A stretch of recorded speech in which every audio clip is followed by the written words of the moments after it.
Hello everyone, एक बार फिर से आप सबका स्वागत है अपने चैनल बाय इंजीनियर्स में। जैसा कि हम केमिस्ट्री पढ़ रहे थे मेटल्स और नॉन मेटल्स चैप्टर 3, जिसके अंदर अगला टॉपिक है अपना properties of ionic compound.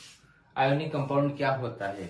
Ionic compound वह कंपाउंड होते हैं जो कि कैसे बनते हैं? Losing of gaining electron. देखो लिखा हुआ है, those compound form by losing and gaining of electron. Ionic compound कैसे बनते हैं?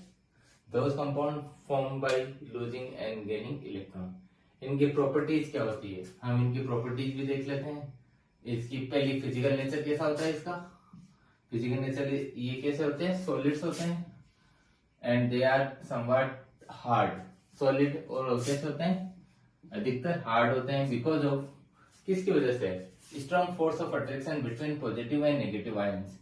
कैसा होता है इनके बीच में attraction? Strong force of attraction between किसके बीच में? पॉजिटिव आयन और नेगेटिव आयन। जब आयंस के बीच में अट्रैक्शन से कोई कंपाउंड बनता है तो उसको हम क्या बोलते हैं? Electrovalent bonding. कैसे बॉन्डिंग होती है आयंस के बीच में? Electrovalent bonding.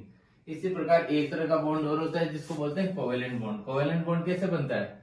Those compound form by sharing of electron.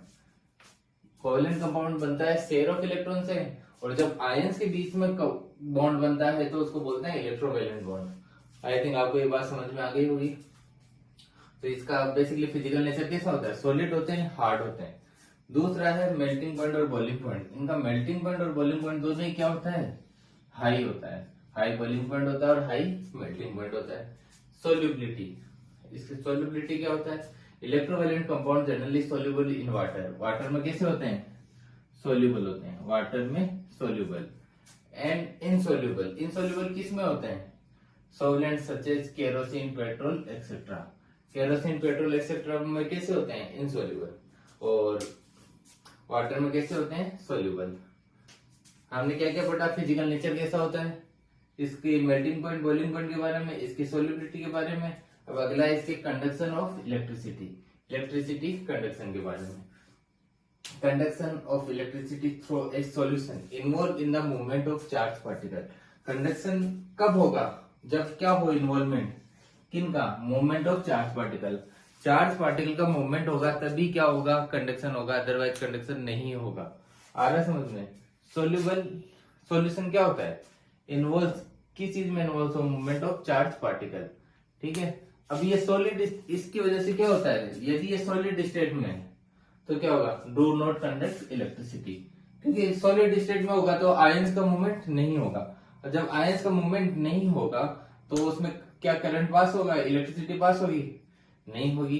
क्योंकि इधर लिखा हुआ ना, solid state do not conduct electricity because movement of ions in the solid state not possible due to their rigid structure. आपने अभी देखा कि कैसे स्ट्रक्चर होता है इसका, सॉलिड और hard, rigid structure, but ionic compound conduct electricity in the molten state।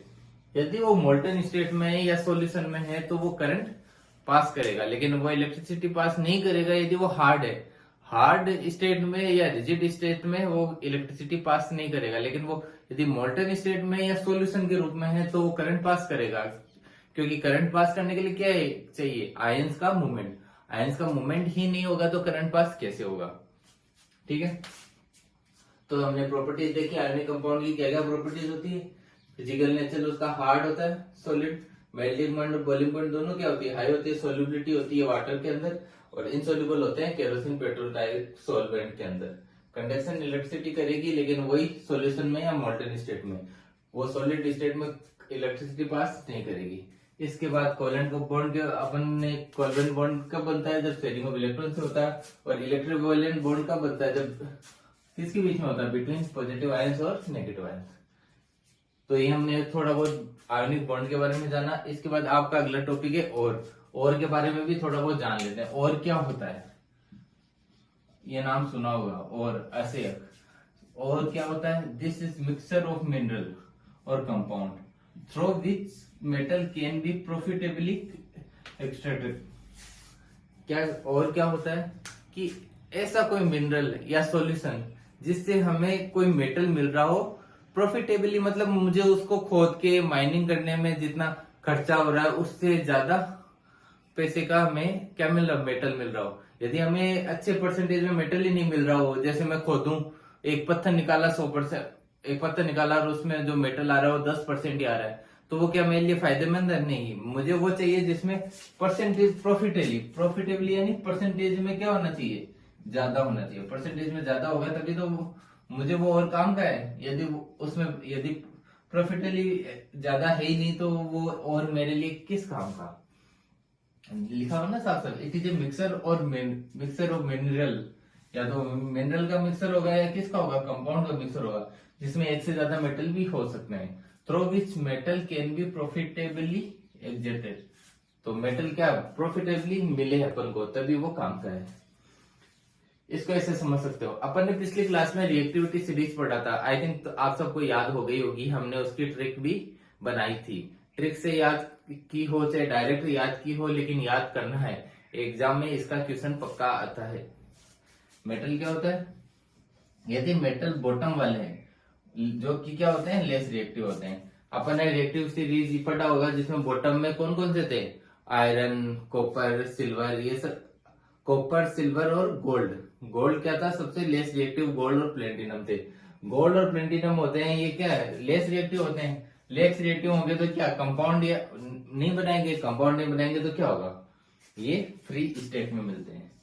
ये नेचर में कैसे मिलेंगे, फ्री स्टेट में, क्योंकि ये लेस रिएक्टिव होते हैं। आ रहा है समझ में, जो लेस रिएक्टिव होगा वो क्या होगा, फ्रीली मिलेगा।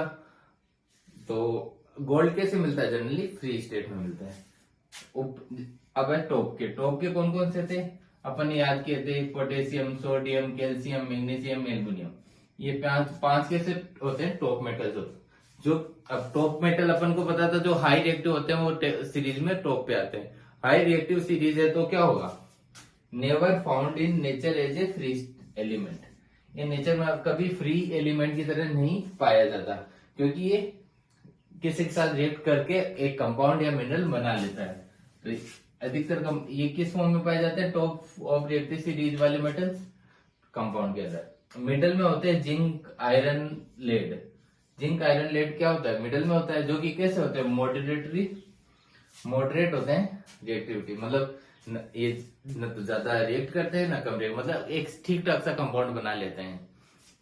तो मॉडरेट कौन से होते हैं, हाई रिएक्टिव वाले कौन से होते हैं, और लेस रिएक्टिव वाले कौन से होते हैं। लेस रिएक्टिव वाले फ्री स्टेट में मिलते हैं, हाई रिएक्टिव वाले हमेशा ही कंपाउंड स्टेट में मिलते हैं, और जो मॉडरेट लिस्ट में आते हैं वो क्या होते हैं, कंपाउंड जनरली ऑक्साइड बना लेते हैं। अब जनरली क्या होते हैं कि सारे ही मेटल ऑक्साइड बना लेते हैं, एक दो लेस रिएक्टिव को छोड़ के। जैसे सिल्वर, कॉपर भी ऑक्साइड बना लेते हैं। क्यों बना लेते हैं, क्योंकि अपने जो अर्थ क्रस्ट है इसमें सबसे ज्यादा कौन सा मेटल पाया जाता है, कौन सा एलिमेंट पाया जाता है, मेटल नहीं एलिमेंट, तो वो ऑक्सीजन है। ऑक्सीजन यदि अपने बहुत टाइम में पाया जाएगा तो क्या होगा, ऑक्सीजन के सारे रिएक्ट करेंगे और सारे ऑक्साइड बना लेते हैं। तो अधिकतर का मेटल्स क्या करते हैं, ऑक्सीजन के साथ रिएक्ट करके ऑक्साइड्स बना लेते हैं। हम कल इनके ऑक्साइड्स भी पढ़ेंगे, कौन कौन से ऑक्साइड बना लेते हैं। आज थोड़ा बहुत आपका आइडिया लगा होगा किसके बारे में, और के बारे में, कि और एक कंपाउंड और मिक्सर होता है जो कि प्रॉफिटेबली एक्साइटेड किया जाता है। मेटल रिएक्टिव सीरीज में जो लेस रिएक्टिव होते हैं वो फ्री स्टेट में मिलते हैं, जो टॉप पे होते हैं वो क्या होते हैं, कभी फ्री स्टेट में नहीं मिलते। मिडिल वाले होते हैं वो मॉडरेटली रिएक्टिव होते हैं। आई थिंक आपको समझ में आ गया, और के बारे में भी थोड़ा बहुत। और हमने आज तो कौन सा टॉपिक पढ़ा, आयोनिक कंपाउंड के बारे में। बाकी का हम अगली क्लास में देखते हैं। धन्यवाद।